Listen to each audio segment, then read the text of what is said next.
Welcome to another episode of Clever Dicks. In this podcast, we talk to Cameron Bellamy. Cameron's a South African swimmer who's done some amazing swims and other challenges. He's done a 100-kilometre swim around Barbados and 156 kilometres from Barbados to St Lucia. Quite mind-blowing, actually. We talk quite a lot of things. We talk about swimming in hot water in the Bahamas, swimming for more than 2 days and how he deals with the mental aspects of it, what it's like hitting box jellyfishes and having salt water in your mouth for that long. It was a great story. We covered so much about it. I'm sure you're going to enjoy this. Welcome to another episode of the Clever Dicks podcast. In this episode, we're going to be talking to Cameron. Cameron, welcome to the Clever Dicks podcast. How are you? Yeah, good. Thanks, John. Oh, it's great to have you in New Zealand. Right, so I suppose we'd like to sort of start off with just a bit of a history for you. Do you want to just talk us through a little bit of some of your swimming sort of past and where you are, and then we can sort of dive into things as it goes on? Sure. Yeah, I started swimming quite late. I was in life. I didn't swim as a kid, like high school, university. I used to row. Like at Rhodes University in South Africa, and then I rowed for South Africa for a bit. And it was only later in life, after I started getting into like endurance cycling, that I had this idea to swim the English Channel, but I never swum. So that was it. Okay, I'm going to start swimming so I can do the channel, right?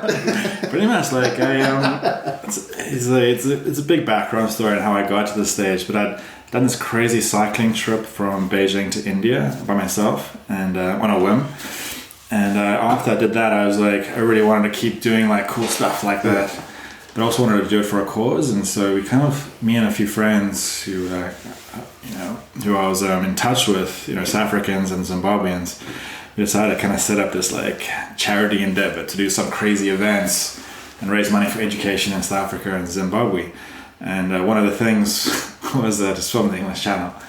And I remember like having the idea like coming to my mind. I was actually at home in Cape Town, whereas I was actually living in London at the time. I was back home for a break, and I remember having the idea like lying in my bed when I was a kid. And I was like, and I went and told my dad. The idea was to swim the English Channel, cycle the length of the UK, and row across the Indian Ocean all in the same year. Super ambitious. Triathlon. And so I went to my dad and told him straight away. I was like, "Hey, Dad, I'm thinking about doing all this stuff. Like, I just let's swim the English Channel, cycle the UK, row the Indian Ocean." And he's like, "Are you crazy?" He's like, and I was like, "Oh, here we go. He's gonna like talk about it. He's gonna give me shit about the rowing across an ocean, which is obviously very dangerous." Yeah. And he's like, "What the hell are you talking about? You can't even swim." And so I was like, well, I thought you'd be more worried about the Indian Ocean. He's like, "Oh no, you'd be fine doing that." And that's where but I was like, no, I think I can do it. I've got 8 months. I think I can learn how to swim and train. And so I went and I found a coach in London. I was working in Canary Wharf, but there was a swim coach in the Docklands, and I could literally walk there in 20 minutes from work. And so I'd get lessons on my lunch breaks. Yep. Get an endless pool. Yep. Swimming plays, cameras everywhere. Yeah. My first lesson with Ray Gibbs, he kind of told me that like I had a lot of work to do, like a lot of work. I just swam very laterally, no catch, And he's like, you got to change your technique quite a bit. So at that stage, you're like early 20s? I was 29. Okay, got you. Yeah, and then I trained.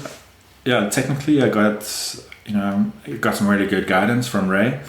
And then I did a lot of training. Obviously, went out to Dover Harbour every weekend, from April onwards, and scraped through the English Channel. It took me 16 hours. Yeah. Really, I think it was the first swim that year of the season, so it was cold. It was like 14 degrees. Yeah. So I struggled with the cold. And I was 16 hours in. At like 14 hours, I was kind of ready to pack it in, and my mom was on the crew. And I remember, I looked up to her, and I was like, I looked up at the crew, and I said, "I don't think I'm gonna make it." And she's like, she used a couple of expletives. So basically, like, you're not getting this boat until you get to France. Chill out. Anyway, we made it. And then it was just like, man, I really enjoyed the training. I really enjoyed actually doing the channel. And I wanted to keep going. Yeah, so that's how I got into it. And then I did the ocean I found out about the Ocean 7. Yes. And so I did that. And I just did the Ocean 7, yeah. I had nothing to do that year. But it took me a while. So then I did the Indian Ocean row, and then like it took like a long time to fundraise for it. Yeah. So that was like a couple of years later, and then I went back into swimming, did the Strait of Gibraltar, and then I moved to San Francisco. Yeah. To the South End Rowing Club, I swam at the South End Rowing Club, which is great because they had a lot of swimmers trying to do the Ocean 7. Yeah. And and then I just kept doing the Ocean 7 swims. But I always felt like, the longest is 45 k's, 50 k's, the Molokai Channel. Yeah. And I just kind of felt really comfortable doing that. And I was like, man, I can go further. So I just kept on doing. So you were the first South African to finish Ocean 7, right? I think so, yeah. Yeah. Yeah, and then Cameron has done it. Yep. And who's the other guy? What's his name? Perman. Okay, so 3 now, right? 3, yeah. I think Tony Deliri might do it next. And I think then South Africa have the most. Yeah. That's stunning, eh? You did skip over a couple of things. It's just that Indian Ocean row. Yes. You've done a couple of big things outside of swimming as well, haven't you? Yeah, when I grew up a rower, and my dad was a yachtsman. My dad won the Cape Tour back in '72, and he was on the America's Cup team for Australia, and he was quite a hectic dude. So I kind of grew up with those stories. And I thought ocean rowing. I was never going to sail. I'm not a fan of sailing, but I thought, man, ocean row would be kind of cool to marry what I've done as my whole life with something that my dad kind of did, and it was epic. I loved it. So how long did that take? It was about 57 days. But we had a pretty good crew, but we had a lot of adversity on the row. One guy got injured. He was boiling water on himself, so we had to do a mid-ocean rescue. Literally a tanker had to come past and get him on. Fix it, you guys. Almost killed us a couple of times. There's this footage on YouTube of us almost colliding with this massive tanker, and we had a tiny boat. Yeah. And it was very close to seeing the end. And we got the pirates. We almost got boarded by pirates, getting close to Africa on the east coast. We hit a blue whale at one point. How many hours have we got here, Jim, to do this podcast? We're going to be here for a while, right? Oh my gosh. So do you not want to just settle down, have a house with a white picket fence and feed the dog at night? What makes you do these things? Eventually I do, but I'm still pretty young. Yep. I've got some goals that I still want to complete. Yep. But I've always wanted to have a family, but I knew it was always going to be later in life. Yep. Yeah. That's amazing. So tell us I'm guessing, and I don't know all of the timelines, right? But when you completed the Oceans 7, you then got into trying to do something longer, right? As you mentioned earlier, right? So 40, 50 Ks, you were still feeling quite good. You wanted to push the limits. That's when you did the St Lucia to Barbados swim. What year was that? So I did around Barbados first. Yep. That was 100 Ks. That was in 2018. Yep. Tried twice, failed the first time. Yep. 2 months later, went back and did it. Okay. And then the next year, I did the Barbados to St Lucia swim. It was supposed to be Cuba, Florida. Okay. But in 2019, the US government, they changed all the regulations on US people going to Cuba, and all boats getting export licenses. So and they changed it in July. We were supposed to swim in August. So or September. And so we just couldn't get around the regular. I could go because I'm not American, but my boat, the crew, all my observers, they're all American. So we changed it to Barbados to St Lucia in the space of 3 weeks. Wow, it's crazy to organize a swim like that. That epic, because 150 Ks, open ocean. No one's ever swum there before. I had a 12-person crew. So the captain the pilot obviously knew the water, or John. Yeah, he was. He'd done that route a few times. Wow. We chartered a catamaran. They were awesome. It was expensive, but gave us a massive discount, and so because it's a catamaran, you can have a ton of crew. And all very comfortable, all happy. That's what you need, right? Doing something like that, you want your crew to be happy. And how did you fail the first?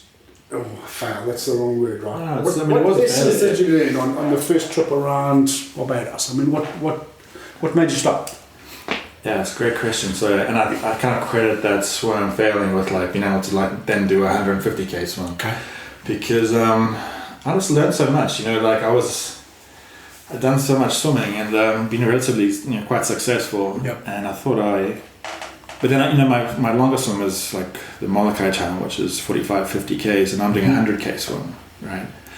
And Barbados, it's not just a straight shot. It's around this island, and Barbados is the most easterly of the Windward Islands. Yep. So it's right in the teeth of the trade winds that come from Africa. You know, those winds hit Barbados at 30 knots every day, and so the one side of the island is just cliff and reef, and and people. When I told people to swim around Barbados, the locals, they were like, "There's no way so you can swim around the south, east or north. Like this is impossible." South, east or north. It's just reef, and but what happens is you get hurricanes that will come through the Caribbean. And when there's a hurricane, like 500 kilometers north, obviously very dangerous there, but like it sucks the energy out of the rest of the Caribbean. Okay. So there'll be no wind. Wow. You know, it'd be dead for like 3 or 4 days. And so we were basically, the first time we scheduled the swim for August, which is hurricane season, but I waited like 4 weeks for the hurricane to come. And I didn't know we didn't know when it was going to come, so I stopped training. Yeah. You know, and like eventually it was like a month since I did my last like hard like long swim, you know, and I feel like my fitness peaked and then dropped, and the worst thing was my confidence also dropped, because now you're like sitting around for like 3-4 weeks, you're ruminating every day.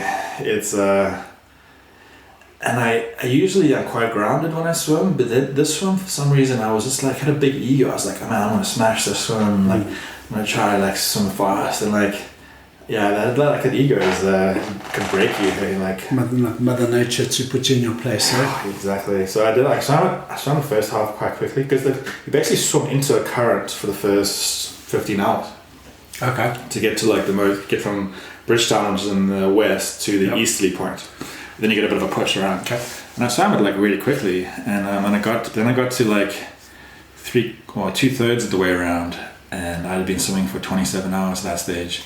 And it was like a gradual decline, and I was trying I started getting quite negative at about 18 hours, and I just kind of spiraled, you know. And it's difficult. I mean, you're sleep deprived, you're hurting, you've lost a lot of fitness, and I really struggled. And then I pulled myself out at 27 hours, because I was like, I'm like swimming myself into hospital here. So that's, I guess, sorry to interrupt you, but I mean that's the key difference, right? Is when you're swimming for 18 hours, 20 hours, it's still a day's work, sort of, so to speak, right? But when you start pushing 30 hours, 40 hours, 50 hours, it's another sport, right? I can't even say wake for 50 hours, let alone swim for 50 hours. So that's one of my interests. When we spoke to Brian, he's kind of getting into longer and longer swims, but he's kind of trying to get through, just trying to mentally work out what is it that actually stops you from just carrying on almost forever. So is it sleep or nutrition, or what do you think is going to be a limit, maybe just for you, but what's going to be the limiting factor to stop you just carrying on and on and on? Yeah, that's a great question. So there's and I've actually done quite a few of these now, so and I'm still working on it, because my next one I want to go even longer, right? But essentially what happened to me if you need crew, I'm available. Oh, awesome. Yeah, I'll get your I'll let you know everything, all my plans. Do it. But essentially, so here's the way I think about it, and we can come back to the failure a bit, in a bit. But the training, getting your body physically ready, it's quite like a linear thing. It's a straight line curve. Like the more you swim, the more you train, the more distance you can do in your actual swim, right? Yeah. If it's the whole like the distance you train in a week. If you do it for like 5 months, you can do that distance in one go, right? And so it's linear, generally. But the mental aspect is the most non-linear thing. It's very chaotic. Like, especially when you start swimming through nights, your body gets very depressed. Like, it's these kind of the seasonal affective disorder thing. Like, you don't see the sun for so long. At 2, 3, 4, 5 o'clock in the morning, you get depressed, and it's quite significantly depressed. But then you see the first ray of light, and you go from like your lowest low to your highest high, and then you can swim through the whole day, then the nights again, and each night gets worse. So that's the problem. Each night gets worse. I had a lot of practice on this because when we rode across the Indian Ocean, it was 2 months, 57 days, and you ride 2 hours on, 2 hours off. And you're not sleeping for 2 hours when you have your time off. So and you do like all your night shifts. You're so depressed at like 4 or 5 a.m. and then suddenly you see that ray of light. So I did this for 2 months. Every night it was like sleep deprivation. Yeah. And so I got really used to it. So I think like that's helped me a lot with the swimming. But essentially when I failed because I also couldn't control my ego and like my feelings at the time. Like obviously getting depressed. Like I started off really fast and like I was feeling really good, and then I started slowing down and getting like anxious about that. I had all these feelings coming up, and I was trying to like repress them, but like they just keep coming up, you know. You can't like repress feelings for that long. Yeah. That's our natural reaction when you're going through adversity. You want to like just repress and like grit through it, you know.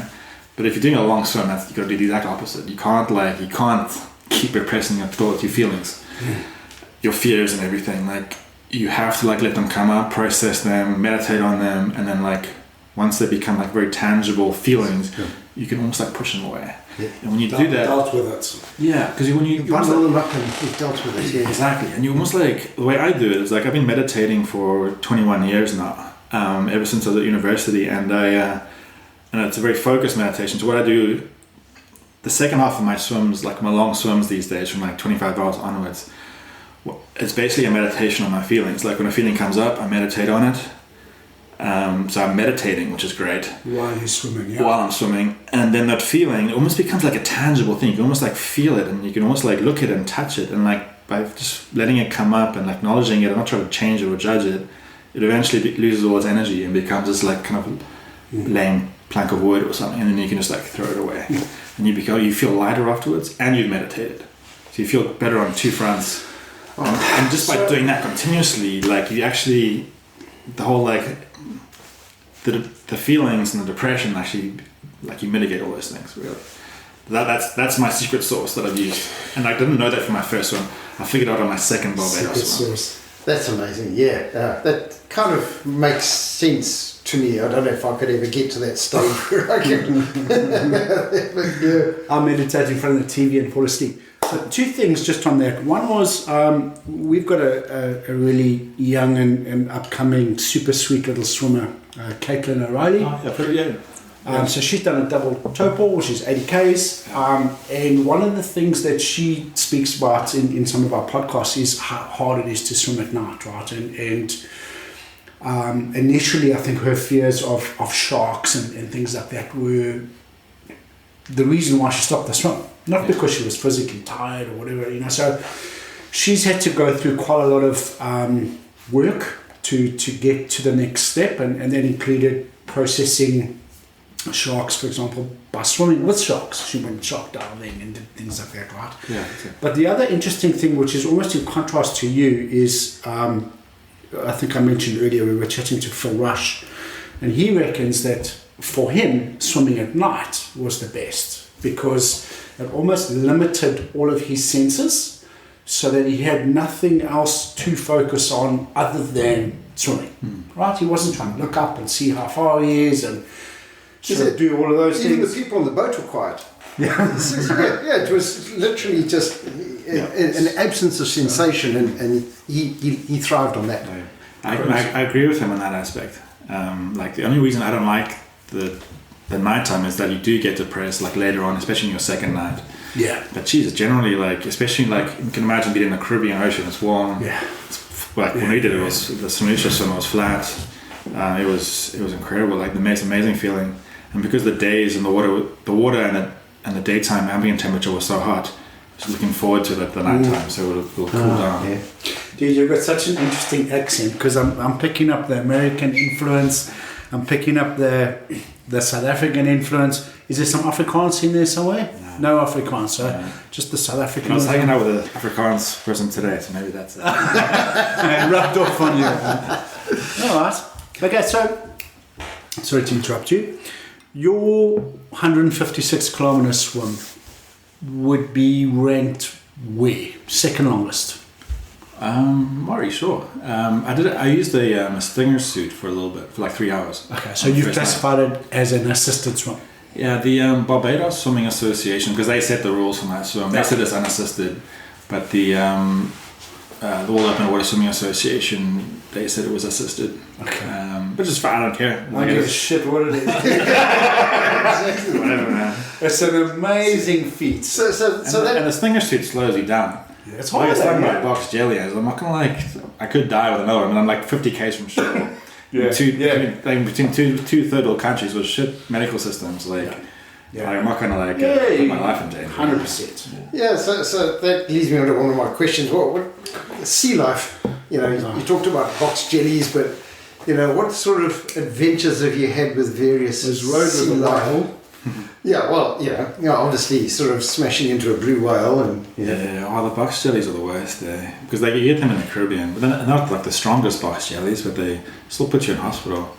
That's the one time I have I never had PTSD obviously, but I do think about the one time I had 4 box jellyfish stings back in a row. And I was in Barbados, and luckily I had a kayak with me. It was 2 o'clock in the morning. I was doing a 24-hour swim, covered in Desitin, so covered in white stuff, in a Speedo. I got stung 4 times, and that's just it was incredible. I basically jumped out the water eventually onto my friend's kayak, and I was hospital. And he took me to shore. His dad picked me up 30 minutes later. But during that time, I thought I was going to die. If you gave me a gun, then I would put it to my head and think about using it. So much pain. So it's more the neurological effect. It's your body is just going crazy. Your nervous system is just firing, and it's like being married, eh? I don't know. But the sharks too. I've seen sharks, and during the Molokai Channel, a tiger shark swam past us. Yep. And it was a shark at first, but you could see he was just cruising, Okay. And we so you didn't feel... I never felt. Except for the first split second, but I didn't feel it. So did you ever do... You haven't done too much swimming in South Africa, obviously. Done a couple of Robben Islands. Okay. I do a lot of training there, because I go back quite a bit. Okay. So, and obviously that used to be sort of Great White, capital of the world, right? Yeah. Do you feel any more nervous sort of in different pieces of water, or just generally? No, not really. The same, yeah? No, I mean, to be honest, the craziest swim was the Molokai Channel, because we had a big tiger shark swim straight past us. Yeah. I got stung by a Portuguese man-o-war. So it was very adventurous. Obviously, in Molokai, we had crazy shore breaks that destroyed us on the shore, and lost our caps and our goggles, and it was a crazy swim. It was also my favorite swim.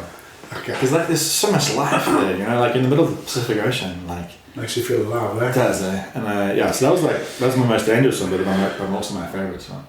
Did you, in your short trip in New Zealand, so just for reference of the listeners, Cam arrived early Jan, on holiday, bought a little van, and he's been cruising around for the last couple of months in his van and swimming and training for hopefully another big swim coming up this year, next year. Oh, both, yeah. Both, oh God. A 2-year plan. Nice. Book him in, Jim. And I was wondering if you crossed paths with our own little legend, Jono Riddler. Oh yeah, no, Jono's been awesome. Yeah. When I flew in, maybe just before, I was like, hey Jono, because I never met him, but we've been in touch a little bit. He's done some cool swims, and we've chatted a little bit about those on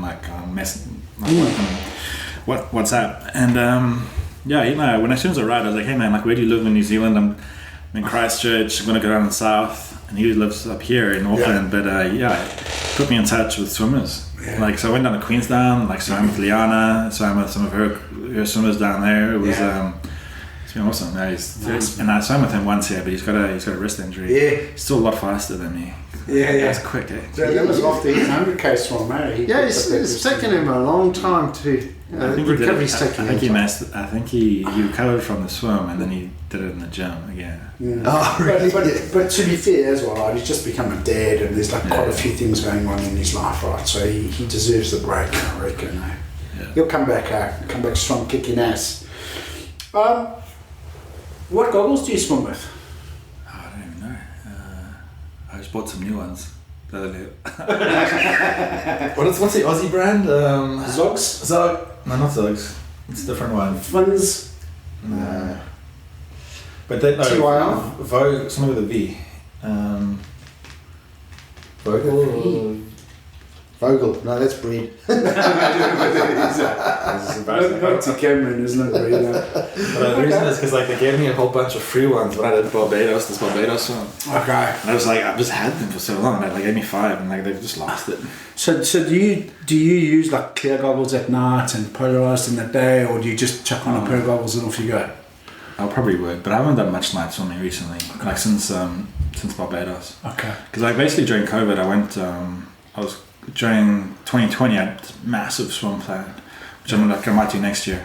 Yeah. But I organised and everything. But then obviously COVID hit, so I took a break, and then I'd always wanted to go back to uni and do some more studying. Yeah. And so I went back to school for for 3 years basically. I just graduated last year, so I'm like, nice. I'm finished with studying. I'm gonna go back into swimming. Dude, you're busy, eh? I'll tell you what struck me in the first 5 minutes of interviewing Cam. I was going to say but I've got a theory with our swimming fraternity. You know, low IQ, no friends, and you do well with our swimming, right? But you definitely don't have a low IQ, dude. You're way more intelligent than Jim and I can just feel it right here now. What's next? I mean, surely you can't think too hard when you're swimming, dude. No, I don't think at all when I swim. Yeah. Like when I hike, when I cycle, I swim. I think too much. But when I swim, do you think technique? What do you do? Oh yeah, I do think technique quite a lot. Yeah. But otherwise, either I think very technically, like technique, or I think of nothing, which is quite cool. I love it. Yeah. That would help, especially when you're doing your sort of meditations and things like that. Exactly. So I was just wondering, do you prefer seawater or lake water when you're doing swims? Sea. Yeah, just because there's more energy, and I grew up swimming in the sea. So a massively long swim in the sea. How do you handle the salt mouth? That's the worst thing. Yeah. The sleep deprivation is bad, but the pain, your lips and tongue is worse. And so my next swim is going to be a freshwater swim. But yeah, I could show you photos of my lips after the 56-hour swim, and it's gross. They're double the size. Yeah. Stuff wrinkly and blistered and it's so painful. And I trained in Barbados. I did 3 24-hour swims in a week to train for it. Right? Crazy. Yeah, it probably sounds crazy, but that is a bit silly. I was like, why not? Living in a hotel on the beach, an awesome hotel, friend's hotel, and I was like, I'm just gonna do this. My girlfriend was there, helping me, feeding me. I was like, it's perfect setup to do it. So I did it. And so I did this training, right? Because your body adapts to salt. Yeah. If I had a 5-hour swim in salt now, I'll be really bad. But those 24-hour swims, it was fine. But still, in the big swim, after 30 hours, you get significantly bad. And also, I probably didn't put enough sunscreen on my lips because the Desitin just kept rubbing off. Mm. And it's excruciating. But also the thing is that when you're always only concerned with the most significant pain at the time, right? When you're swimming and your shoulder hurts, that's all you think about. But obviously your shoulders, your back probably hurts too, and there's multiple things that could be hurting. You don't even care about your shoulder. When I was doing that swim, and from 30 hours onwards, it's only thing that was sore was that I think it was my lips and my tongue, but it was really bad. I can't hardly explain the pain, and nothing worked. Ibuprofen didn't work, the Cataflam and anti-inflammatory didn't work. The only thing that worked was paracetamol, Panado, and that only worked for an hour. Yeah, and you can only take so much of it. Can't take it every hour. What's the Kiwi equivalent? Panadol. Yeah, no, we've got Panado, paracetamol. Yeah. So I know old Ross Edgley did that swim around the UK. Yeah. And he also had pictures of his lips and his tongue and everything was really falling off. Yeah. And he was in and out of a wetsuit, and he had that. He literally lost half his neck with chafing. So quite hard, right? I mean, you could give into that quite easily and just call it a day. He's a crazy dude. Eh? He is. Yeah. We've just met another one. Yeah, no, he's a different breed though. He mixes Jim, and he looks pretty fast as well. I don't know if he is fast or not. I know he does a bit of everything. He does a bit of ice. He does a bit of. He attempted the world's longest swim last year, and twice, right? Yeah. And I thought, the first time I tried my wetsuit, and I was like, I remember thinking about it, like, man, I could never do that, like, because he has a big neck. I mean, like a big neck. He's got a big neck, I don't, unless you have a very like custom made wetsuit. Like, I think that was the reason he had to get out, because he cut him and he got septic. And then the second one was just too hot, right? He was in the middle of that heat wave in Italy, and I think the water temperature was like, if I recall, like 32 degrees or something, and he was literally cooking. Yeah, well, my Barbados St Lucia swim was also unseasonably hot. I went up to 32 and a half. Wow. And I actually reached out to Ross after his swim. Yep. And I was like, man, I know how you felt. Like, what we did, I was so lucky that the catamaran had a chest freezer full of ice. Yep. And I was actually gonna call it. I was so out of it. It was the second day. I've been swimming for probably almost 30 hours. And it was like 2 o'clock in the afternoon. The water temperature got up to 32 and a half, which is extremely hot. Like, it's hard to explain. How hot is it? The ambient temperature was probably 34. Unseasonably hot water, because it was so flat. And generally it wasn't mixing. It wasn't mixing. Yeah, there'd been no wind for 5 days, and it's all like ocean current. It's all wind current there, you know. It's flat, no current at all. And I remember like I was going to call it in. Like I was hallucinating so much. Kept thinking my kayaker was an Eskimo, like dressed in like all these like furs and stuff. And then eventually I went to the boat at like 2 hours. My main crew member is called Christina. She saved me in my second Barbados swim as well, around Barbados swim. She was there. She's so smart, and she knows me so well. And I came to the boat. She looked at me and she said like, "He's not okay." I was like, "Cam, what's wrong?" And the other crewmates hadn't noticed at all. I was like, "I'm so hot." And she's like, "All right, let's change his feet. Every 15 minutes he comes in, just ice. Like ice everywhere, ice in your Speedo, ice in your cap. Just give me bottles. The normal bottle was just ice, full of ice. And like, he got me through to 6 o'clock. Sun went down, I was fine. That's amazing. But I also trained for hot water, so I thought I was doing Cuba, Florida. So I trained in the Gulf of Mexico for a month. Yeah. In 32-degree water. Yeah. But it still messes you up. Like, that's hard. I mean, I know just swimmers that move from the ocean into the pool at 26 degrees or whatever a pool is, 24, 26. Yeah. It's hot and claustrophobic. Oh, so I'm happy in a pool, but you go to like a leisure pool or something where they teach swimming and it's just 2 degrees warmer and you can't deal with this, you know. Yeah. And there's only 28, not 32. Yeah.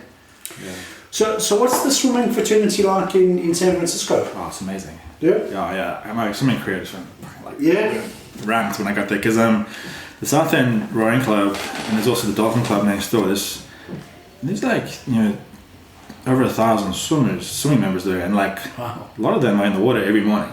So you can imagine, like, you wake up at like 5:30, you get down there at 6, sun's come up, but the water's like 10 degrees. Yeah. And there's like 500 people swimming. That's crazy, eh? And they all go to the sauna afterwards. And you hang out with people that wake up at 5 in the morning, go swimming in freezing cold water, and drink in the sauna.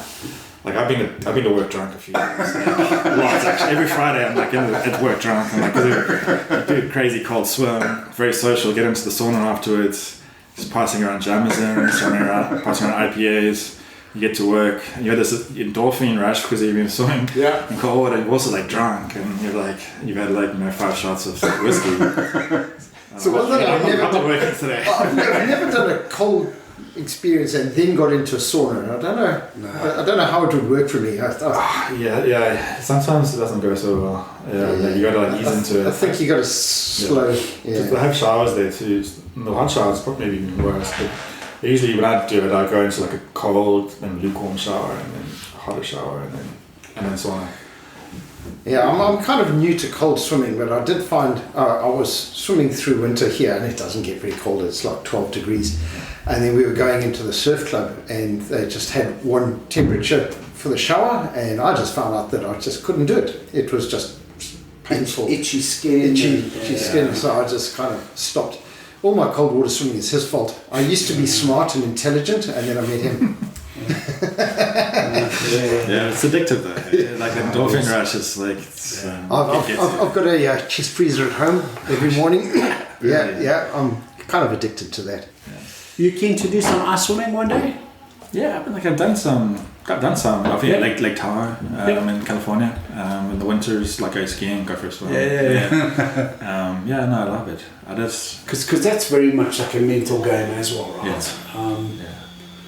And if you are looking for something to do, I think the world record for men is about 6 Ks in sub 5 degrees.